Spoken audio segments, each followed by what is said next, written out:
Folks, welcome to a special edition of the Jake Feinberg Show, and I'm joined today by an incredible ophthalmologist and an amazing patron of the arts and music, a guy who's been involved in both for the last 50 plus years, Dr. Rob Feinfield. Welcome to the Jake Feinberg Show. Thank you, Jake. Can you talk about the first time or how Willie Dixon found you as an ophthalmologist? Well, now we're going back a few years. So I think it was around 1990 or 89. Willie was referred to me by one of my colleagues because Willie was diabetic, and all diabetics should have a complete eye exam. And Willie came in, and it was a very busy day that day. And I to be honest with you, didn't know who he was at first. He was in a room and he had already been worked up by my staff. And I just popped in, introduced myself, saw that he was there for a diabetic eye exam, told him that we're going to dilate his eyes, check him out, and that I'd be back in a few minutes. So I went and saw a few other folks, did some other business, and then when I came back to him, I had some time to just sit down. And I sat down, he was literally sitting next to me in the examining chair, and I was sitting at my desk. And then I started to take more of a history from him, and I looked at the chart and saw his name once again, and then I looked at him, and then I realized, just one of those aha moments, that this was Willie Dixon. And I had you been a fan of his music? Okay. I've always been. Yeah, so you were just sort of in the zone at working. Exactly. Yeah. I was just working. It was the end of a long day, and I was just, kind of in a zone. And then I looked at him, and I looked at the name, and then I put my pen down, and I said, "Are you the Willie Dixon?" And he said to me, "You know who I am?"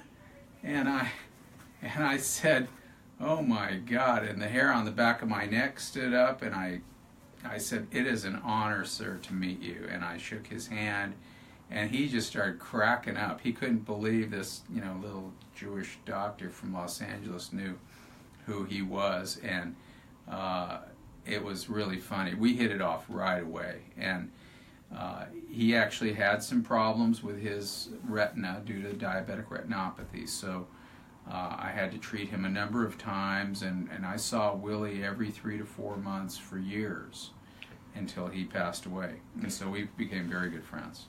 Can you talk about the advocacy group that you have, specifically as it relates to the crisis of lack of health care for musicians? Can you just talk about that, where that all came from? Yeah, I started what I call Music for Sight, music the number 4, SIGHT.org, which originally was aligned with Orbis International, the Flying Eye Hospital, which brings state-of-the-art eye care and surgery to all over the world, to the developing world. And then after that, I decided I wanted to devote my efforts more to local artists, musicians who I revere and have a passion for music. Yeah. And so many of them, unfortunately, don't have health insurance, don't have What percentage of musicians don't have health insurance? That's a great question. I don't know the answer to that. What about regionally? Do you know? Yeah, I don't. But there's certainly many, and there's certainly many street musicians who are incredibly talented who unfortunately don't even have housing, let alone health insurance. So I decided I wanted to help them out, benefit them in the way that I can, and I aligned with a fantastic organization called Sweet Relief. Sweet Relief. Sweet Relief. And so I spoke with Rob Max, who was the head of Sweet Relief, a few years ago, and we decided to work together. So we made Music for Sight a web page on the Sweet Relief website, specifically to raise funds for musicians for eye care and healthcare services. And tragically, Rob Max passed away last year, unexpectedly, probably of a heart attack. And he was a great guy, just an outstanding. Why was he inspiring to you, and why did you work together so well as a team? He was very passionate about what he did. He was a musician himself. He was a singer from back east, but he was a very bright guy. He had a background in finance, and he had been working on Wall Street. He wanted to do something more meaningful to him, and sort of in the same way that I wanted to benefit musicians, so did he. And he took over Sweet Relief, which at the time was a failing charity, unfortunately, but he took it over, he and his partner, Bill, and they turned the whole thing around. And so we just, collaborated. And in fact, we had a fundraiser last year that netted over $50,000 at the Mint in Santa Monica, in which our theme was the concert for Bangladesh, and we had our good friend. Was Keltner there? Jim Keltner. Keltner was there. Unbelievable. Jim Keltner. Yeah. Jim Keltner was there. My good friend Cliff Lipson, who's a wonderful photographer, who had taken the only full stage photograph of the concert for Bangladesh, donated a large 3x1 foot image of that concert, which by the way is still available for sale, which all the proceeds will go to Sweet Relief.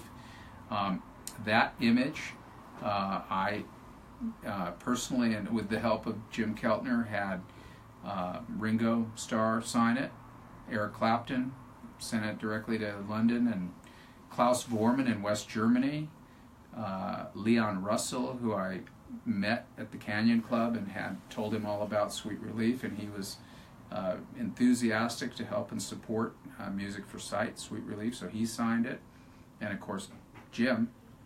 So it's a wonderful piece of rock and roll history for sure. There's only one other copy of it, which is now at the Rock and Roll Hall of Fame. How many session cats come to see you because they have to read like fly paper? And I mean, how far back does that go? When did you make a connection with the regional scene here? I did my residency in New Orleans, and when I play music myself, and I used to hang out in some jam sessions in New Orleans. And when I came back from there, I decided I would just keep that rolling, and every now and then would have a jam in my backyard. And what started as a relatively amateur sort of jam session developed into really something very, very special. And so a lot of great people started showing up and playing and testing out their new material, and it was just like a party and just a very casual hang. So every few years, when my wife lets me, we have a jam in the backyard. Can you talk a little bit about Danielle Nicole? Danielle Nicole, and how you cultivate these artists? Well, the first artist that I worked with, which was Nicole Gordon, I decided I wanted to learn more about recording, and I literally went on a talent search, and I went to Kulak's Woodshed, which is a little hole-in-the-wall place started by a guy named Paul Kulak here in North Hollywood, which is one of the first internet cafes. Really? Yes, absolutely. It was like 91 or something? I'm not sure the date, but very, very cool. Doesn't matter. Sort of like a coffee house thing, like from Greenwich Village almost, in North Hollywood, and with live internet streaming and people emailing the artists during the performance. It was really something else. And I met Paul about over 10 years ago, and I met Nicole Gordon, who was playing in a jam with Freebo from Bonnie Raitt's band, and he called Nicole up out of the audience, and I thought her voice was great, and I introduced myself, and we decided to collaborate, and got together with my cousin Barry Goldberg, started writing some songs, and had a little sort of a session in my backyard just to see what might work, and then my good friend Joe Sublett, great saxophone player. Great sax player. Yes. Denny Seibel and I were talking about him last night. Yeah, Joe I've known for 25 years, and he said, well, if you want to do a session, a recording session, then you have to meet my friend Johnny Lee Schell. So he took me over to Johnny Lee's studio, and we immediately, I realized this is the place to hang, and Johnny Lee is just the greatest. We've become very good friends. Just a ham bone is what he is. I love the guy. So we decided to do the Nicole Gordon album, Long Time, over at Johnny Lee Schell's studio, and then we recorded the song Into the Light, Out of the Darkness, which became the theme for Music for Sight. We recorded it there, and it's on the CD. I want to be clear though. You and Barry wrote songs for her. Yeah, well, Nicole Gordon wrote most of the songs for the album, but I co-wrote a few of the songs. You did. I actually was fairly involved with the instrumental part of that song, and then the title song, "Long Time," which went from I turned it from a folk song to a reggae song, and we brought in Hutchinson to play bass on it, and he laid down this, Bob Marley groove on it, and so it's like a country reggae tune. It's very cool. Yeah, because he's definitely, I mean, he can do it all, but... Hutch is incredible. He's a client of yours as well? Absolutely, yeah. Very good friend, a patient of mine. Yeah, we're still waiting for him to come on the Jake Feinberg show. I'm curious, though, about when your songwriting chops. I mean, when I didn't know you dabbled in that. Yeah, I every now and then dabble with that, but I'm really more interested in developing other artists. Why is it important in your mind? Why is it so important for you to cultivate younger artists? Well, I just think that music is really important. First of all, it's just important to me as a part of who I am, and gives me great pleasure, and I think it brings a message to people, and it cuts through all the nonsense and affects people directly, goes right into the recesses of our brain, the most primordial parts of our being, I think. And so that's why it's important to me. But anyway, I just enjoy being around creative people. I'm enthusiastic about it, and I think, I think they get that, the artists get that. And they also know that I don't do this for a living either. So I just do it for fun and for charity. And so, but I keep doing it because I love doing it. It's great. You do have a place in your heart for the underdog too. I mean, one thing I do want to say is you service a lot of people. I mean, all people from all income levels. We do. We don't turn anybody away from our practice. We see anybody that needs our help, and we try to make things work for them however way we can.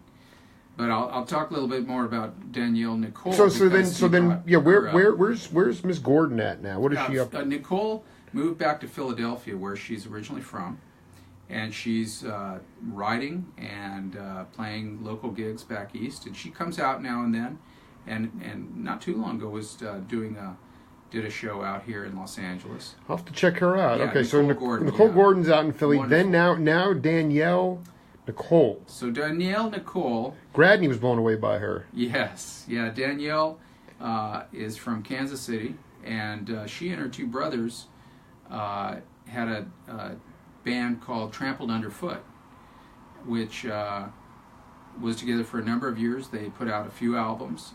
Originally, I think they were more of a rock and roll, cover band, but then they started doing a lot of R&B stuff of their own, and have had quite a bit of success.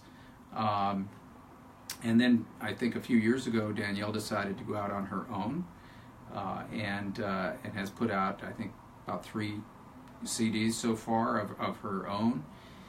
And in fact, she was on the blues cruise that my wife and I were on about a year and a half ago out of Puerto Rico, and along with Taj Mahal and the Phantom Blues Band, of course, which comprises of Tony Brown-Nagel, Finnegan, Mike Finnegan, Larry Fulcher, Joe Sublett, Daryl Leonard, Johnny Lee Shell, and who are all good friends of mine. So the key to my success basically is surrounding myself with talent, and I think there's some talent there. So anyway, one day Danielle, I knew, was doing a new project produced by Tony Brown-Nagel over at Johnny Lee Shell's studio. And so I would pop in there and check out what they were doing, and they've kind of kicked it up a notch with this CD, because it's not just an R&B album project. It's a little bit more contemporary. It's got some very cool grooves on it. I think it's going to have a very wide appeal. And one day, I was telling my good friend Bill Withers about Danielle. The Bill Withers. And I told him that I thought that Danielle was that they were tracking over at Johnny Lee's studio. So I called up Tony and said, I'm out running some errands today, and I was just talking to Bill Withers, and would you mind if we stop by the studio? And he said, "Well, yeah, I think we could probably accommodate Bill. Love to see Bill." Yeah. So we went over there, and needless to say, everybody was pleased to meet Bill. And was that the first time meeting him for a lot of those cats? oh yeah, wow! None of them had met him before. That's monumental. Yeah. So, and Johnny Lee and Tony, they've met a lot of celebrities, but I think Bill. And they've worked with everybody. Absolutely. You name it. But I don't think either one of them had met Bill before. So, and of course, Danielle, that's one of her heroes, was to meet, Bill Withers. So she's really steeped in R&B. She is. Soul. And so he just sat there. He told a bunch of stories about his career and his life, and then he listened to a few of the tracks that had been done that day, and I could tell that he was taken by what he was hearing. So at that point I said to Bill, Bill, what about a Bill Withers song for Danielle? Something that's never been done before. And he said, And he just sort of sat there, and I could see the wheels turning. And then he said to Nicole, Nicole, how about you and me go out to the car for a couple of minutes, just the two of us? And that little phrase didn't pass me by. And next thing I know, they went out to the car, and it was getting late actually in the evening. And Interesting. I decided I had to go. Yeah. So I said goodbye, and I'm walking down the driveway, and Bill and Nicole were still Danielle were listening to the track, and turned out that she really liked it. And the next day they cut the track, and it's just been released last week. I believe Concord Records put it out. Wow. It was just released last Friday, and it's on the album Cry No More. And the Bill Withers tune is called Hot Spell. When you say you're producing, what capacity is that for you? I mean, and when you got into production, you said, what are your specialties? What do you like to do in production? I like to. Is it finding the talent? Well, finding talent, and but kind of throwing my 2 cents in to a project, and maybe pointing out perhaps a different point of view or a different take on a song or a sound or a groove. Right now, I'm working with an artist named Sean Lane, who's a very good blues guitarist, really steeped in the Delta blues, and. But I'm trying to push him in a little bit more of a contemporary direction here to try to widen his audience, for example. And so we're working on a couple of tunes that I think will, be more approachable to a wider audience. That's interesting. You have a pop sensibility. I mean, well, I want people to hear the music. Absolutely. And while I love the old R&B and I love the Delta blues and I like all that, people are just not going to hear that if you're stuck in that genre. There's a place for that, but it's a limited place. And so if you want to reach a broader audience, which I like to do, I think that it has to be, a little bit contemporary in sound and taste, but you combining elements, combining genres. That's what I really enjoy doing, is taking something from here and something from there that nobody would have thought of, and putting it together. Sounds like the Jake Feinberg show, really. I mean, it's all music. I mean, it's all music, right? I mean, that's what is that. Yes. Did you see Duke Ellington play ever? What was the biggest jazz band that you, big band that you might have come across in your days in New Orleans or anywhere? Yeah, really? I never got to see Duke Ellington, although I saw the tribute to Duke Ellington at the Music Center. That's a whole other story, and we'll go into that. But that was produced by a friend of mine who's since deceased, named Larry Ornstein, who put on the very first jazz concert in a concert hall in the United States, and it was the Duke Ellington Band at UCLA's Royce Hall in the late 30s. But that's it for a different time. Yeah. But anyway, who have I seen? Willie Herman and his Thundering Herd used to come out and play at the Lighthouse. And you go to see Shelley Mann? Shelley Mann.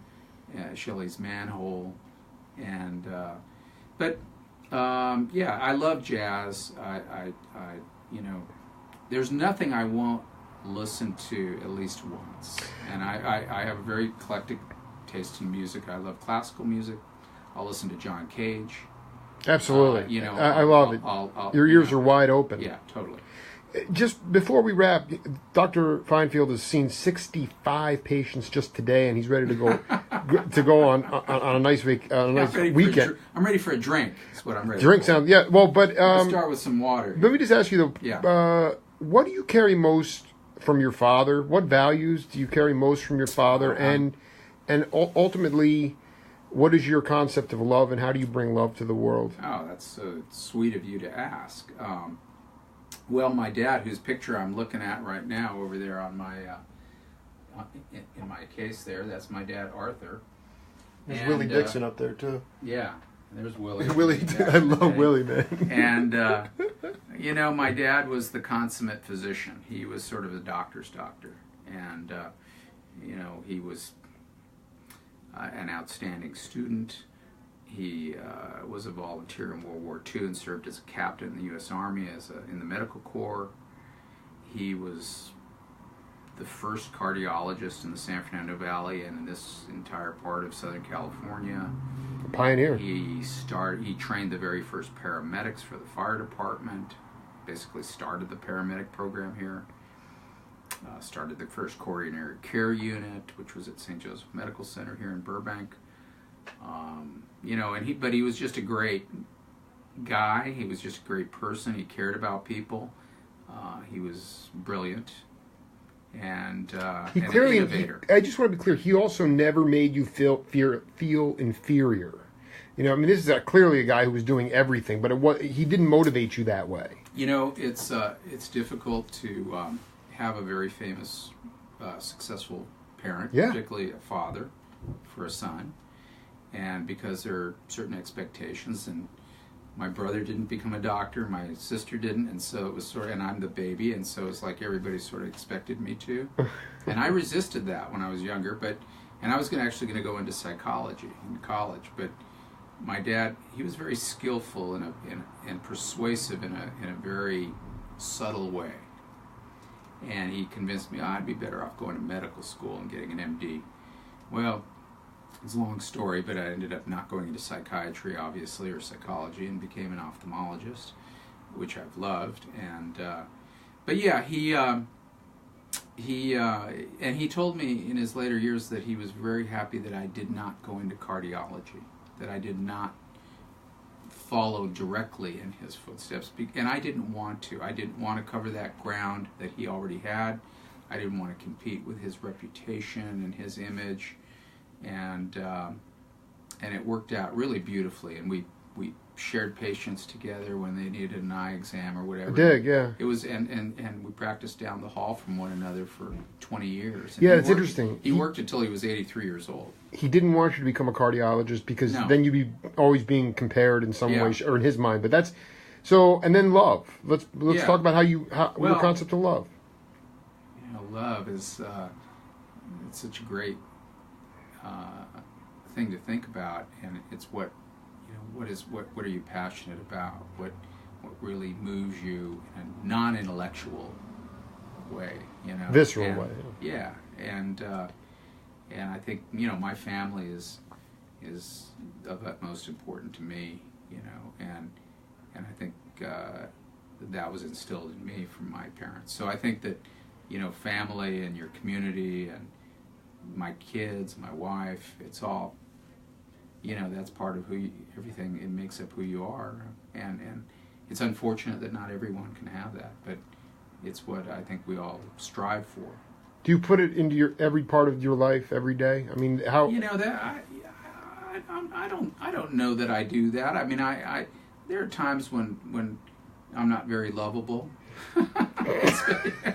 And, you know, but you're working on that. I mean, it's a constant working thing. You know, it's just, well, I mean, we all have our frailties and our strengths and our weaknesses, and I'll be the first to admit it. And but I try to you know, be as good of a person as I can. And as a physician, and when you're seeing a lot of patients and so on, it's hard to really deep down care about every single person you see, and in such a profound way. I mean, we want to take care of their problems. But listen, there are some people that rub me the wrong way. I mean, face it, that's just a fact of life. That's just human, yeah. And that's just being humans on this planet. But we try to get beyond that. And in fact, we had a meeting with my staff recently, and the topic was how to deal with difficult patients, in fact. And my cliche that I use is kill them with kindness. Kill them with kindness. I love it. Well, it's a very Taoist thing to do. I mean, it's hard. It's very hard when people are stressing you out or putting you up against the wall. To even smile bigger and dig deep down and go the extra mile to try to do what you can to help them out and to satisfy whatever their needs are at that time. That as a professional, that's what you have to do.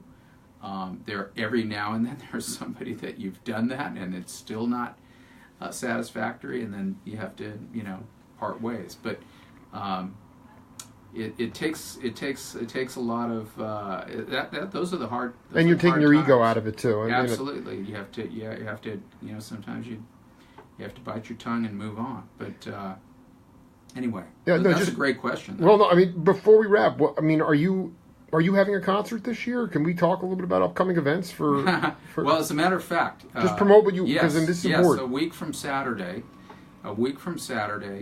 we're the Michael Bononomy Foundation, which last year we did in concert with Sweet Relief at the Mint, where we raised $50,000.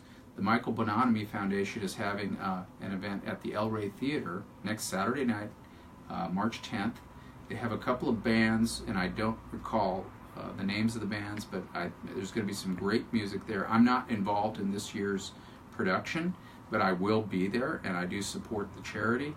The Michael Bononomy Foundation was established for Michael Bononomy, who was a talented songwriter who was unfortunately killed in a hit and run here in Los Angeles about 4 or 5 years ago. And his parents started this foundation in his memory. He went to UC Santa Cruz, and they've actually started a project at UC Santa Cruz in his name. And the first project that they are working on is a memory of the Grateful Dead, because he was a big fan of the Grateful Dead. So as is Jake Feinberg. That's phenomenal. And I think the Grateful Dead archive is at UC Santa Cruz. You're absolutely right. So this is Neil Merriweather's the librarian there, the archivist. So there you go. And the head of that is going to be at the El Rey Theater and talk about this next Saturday night. And it'll be, maybe their theme this year is Nicholas, the Grateful Dead. Wow. Okay, that's phenomenal. So it's all for the Michael Bononomy Foundation. And they help support Sweet Relief. So, that's the next event coming up. Well, Dr. Feinfield, thank you for supporting my show and being a patron of the arts and ultimately giving more of yourself than most human beings out there are doing. I mean, listen, we all play a role, but you got to walk the walk, and I appreciate you taking the time after an exhausting week. Look forward to collaborating with you in the future, man. Thanks so much, Jake. I really appreciate you coming out. All right, man.